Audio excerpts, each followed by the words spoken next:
The first time it happened, I thought I was dying. I woke up in the middle of the night, staring at my ceiling, except I couldn't move at all. My eyes were open. I could see the faint orange glow of the streetlight bleeding through the curtains.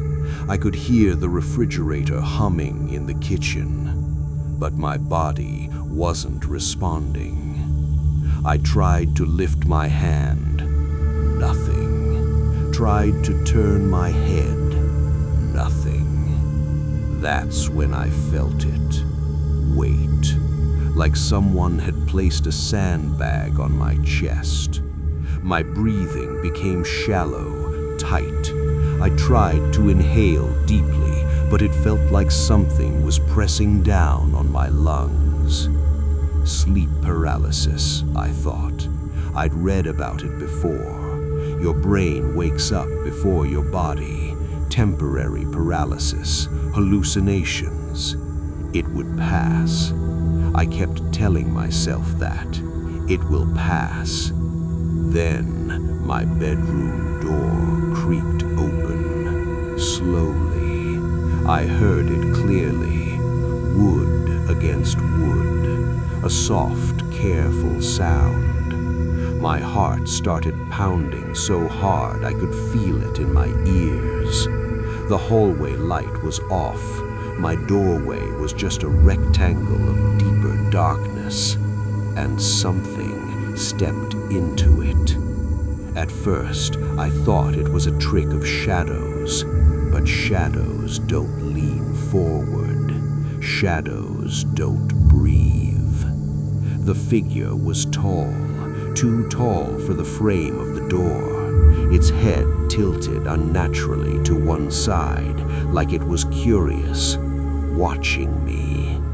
I tried to scream. My throat worked. I could feel the effort, but no sound came out. The figure didn't move closer. It just stood there.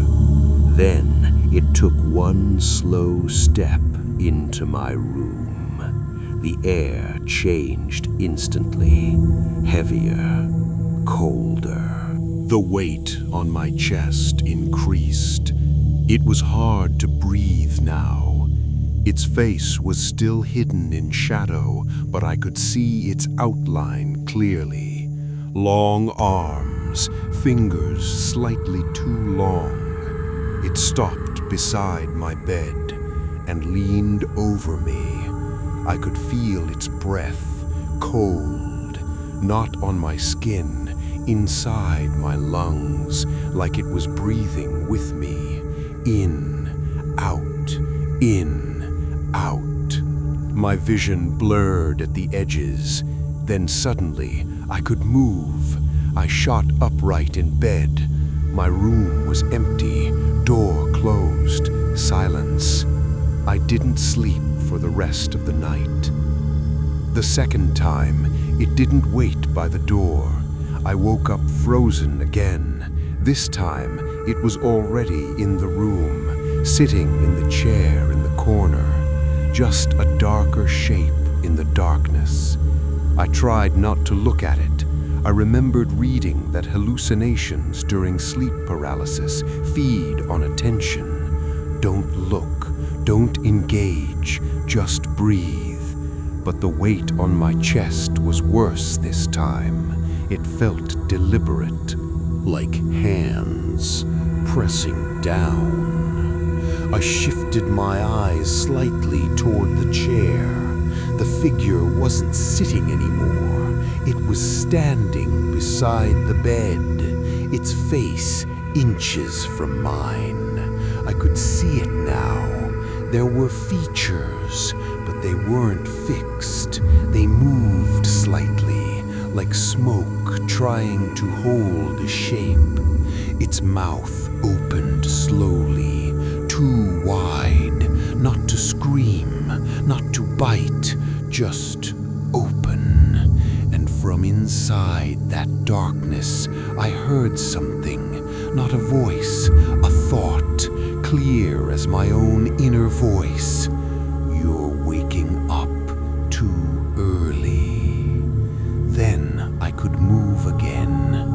started happening every night, always at 3:12 a.m., always the same pattern. Wake up, frozen, wait, presence. But it was getting closer each time. First at the door, then the chair, then beside the bed, then on the bed. The fourth night, I felt the mattress dip near my legs. I couldn't look down, but I felt it crawling upward slowly, knees pressing into the mattress, hands dragging lightly across the sheets, stopping just at my waist. Its face hovered above mine again, closer than ever, its features sharper now, more defined, familiar.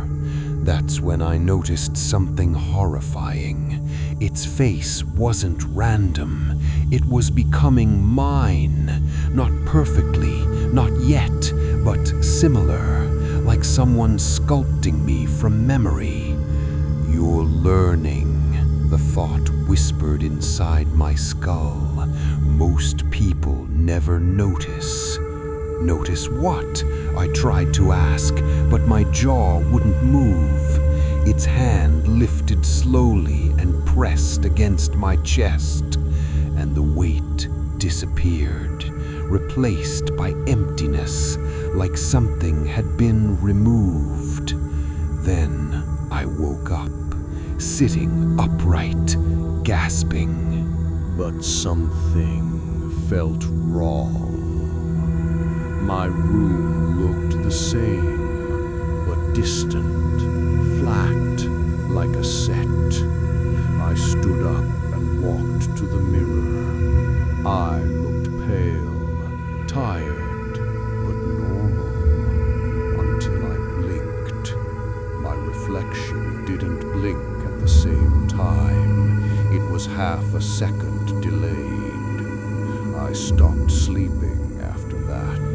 3 days, 4, 5. I drank coffee constantly, energy drinks, cold showers, anything to avoid going under. Because I knew what was happening. It wasn't visiting me, it was replacing me.